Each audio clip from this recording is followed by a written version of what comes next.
성도 여러분 안녕하십니까? 오늘 우리가 함께 묵상할 말씀은 히브리서 3장입니다. 히브리서 3장은 그러므로라는 강력한 접속사로 문을 엽니다. 이 접속사는 2장의 결론을 이어받습니다. 2장에서 성경은 예수 그리스도께서 우리와 같은 혈육의 몸을 입으시고 천사보다 잠시 못하게 되셨으나 이는 죽음의 세력을 잡은 마귀를 멸하시고 우리를 죽음의 공포에서 해방하기 위함이었다라고 선포했습니다.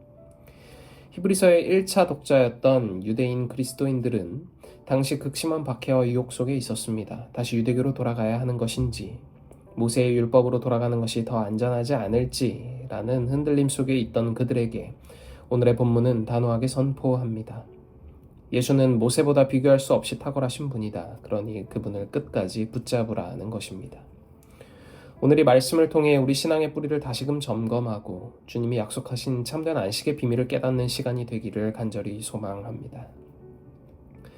유대교에서 모세의 위상은 절대적이었습니다. 그는 이스라엘을 출애굽시킨 민족의 영웅이었고 시내산에서 하나님과 대면하여 율법을 받은 중보자였습니다. 그러나 히브리서의 기자는 모세의 위대함을 인정하면서도 그보다 훨씬 더 영광스러운 예수 그리스도의 신분을 두 가지 비유로 설명합니다. 첫째, 집을 지은 자와 집의 비유입니다. 아무리 화려하고 웅장한 집이라도 그 집 자체가 집을 지은 건축가보다 존귀할 수는 없습니다. 모세는 하나님의 집의 한 부분으로 부름받아 충성했지만 예수님은 그 집을 설계하고 지으신 창조주 하나님이십니다. 집마다 지은 이가 있으니 만물을 지으신 이는 하나님이시라는 말씀은 모든 권위의 근원이 예수께 있음을 못 박는 선언입니다. 둘째, 사환과 아들의 비유입니다. 모세는 장래에 나타날 복음을 예표하기 위해 하나님의 집에서 사환으로 신실히 사역합니다. 종의 영광은 주인의 명령을 잘 수행하는 데 있습니다. 그러나 예수님은 그 집의 아들로서 신실하셨습니다. 종은 남의 집에서 일을 하지만 아들은 자기 집을 다스립니다. 우리는 이제 종의 인도를 받는 백성이 아니라 만물의 상속자이신 아들의 통치 아래 있는 거룩한 권속인 것입니다. 이토록 우월하신 예수님을 향해 우리가 취해야 할 태도는 무엇일까요? 본문 1절은 명확한 명령을 내립니다. 그러므로 함께 하늘의 부르심을 받은 거룩한 형제들아, 우리가 믿는 도리의 사도시며 대제사장이신 예수를 깊이 생각하라. 여기서 우리는 예수님의 두 가지 직분을 묵상해야 합니다. 첫 번째는 사도이신 예수님입니다. 사도는 보내심을 받은 자입니다. 하나님이 인간을 구원하기 위해 하늘에서 땅으로 파송하신 유일한 대사라는 뜻입니다. 대제사장이신 예수님도 있습니다. 대제사장은 죄인을 대신하여 하나님께 나아가는 자입니다. 예수님은 땅에서 하늘로 우리를 인도하시는 중보자이신 것입니다.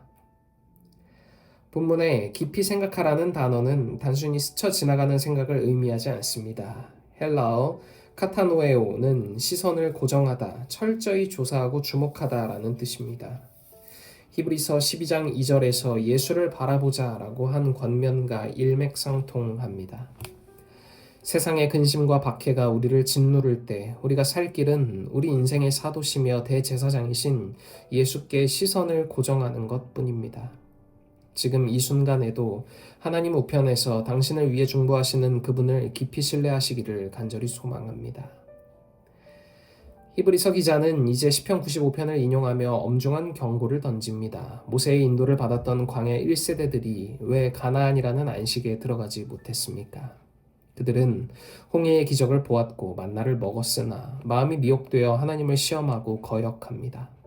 결국 그들은 불신앙 때문에 가나안의 문턱에서 멸망합니다. 성경은 이것이 단순히 과거의 역사가 아니라 오늘 우리에게 주시는 성령의 음성이라고 말합니다. 신앙에는 나중에가 없습니다. 하나님은 어제의 은혜나 내일의 결단보다 오늘 우리의 반응을 중요하게 여기십니다. 마음이 완고해지지 않도록 매일 서로를 권면해야 합니다. 완고함은 죄의 유혹으로 인해 마음이 딱딱하게 굳어지는 것입니다.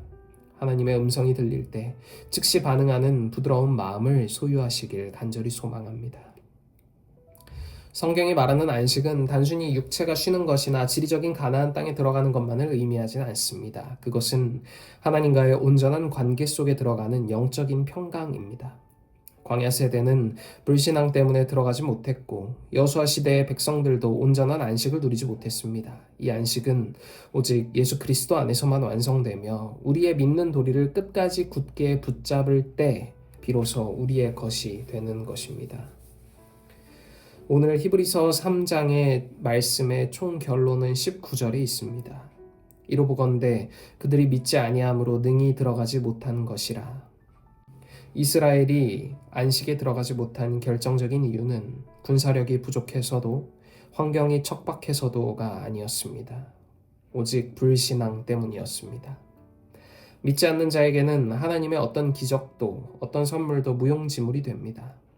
사랑하는 성도 여러분, 여러분은 처음 믿을 때 가졌던 그 확신과 소망의 자랑을 끝까지 붙잡고 계십니까? 살아계신 하나님에게서 떨어질까 조심하십시오. 하나님은 죽은 관념이 아니라 살아계신 생명의 원천이십니다. 그분과 떨어지는 것은 다시 말해 멸망입니다. 예수를 깊이 생각하십시오. 그분의 중보 사역을 의지하며 은혜의 보좌 앞으로 담대히 나아가시기를 간절히 소망합니다. 성도 여러분, 우리가 소망의 확신을 끝까지 굳게 잡고 있으면 우리는 곧 하나님의 집이 됩니다. 오늘이라는 시간 속에서 완고함을 버리고 오직 믿음으로 하나님이 약속하신 영원한 안식을 누리는 저와 여러분이 되시길 간절히 소망하며 오늘 묵상 마치겠습니다.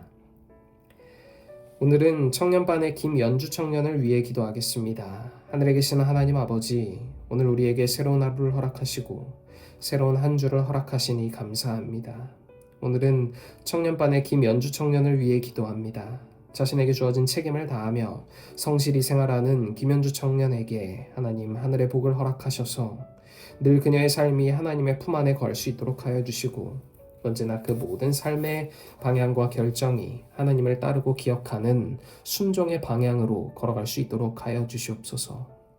우리가 언제나 하나님과 동행하는 삶 살 수 있도록 하여 주시길 우리를 죄에서 구원하신 예수 그리스도의 귀하신 이름으로 간절히 기도드립니다. 아멘.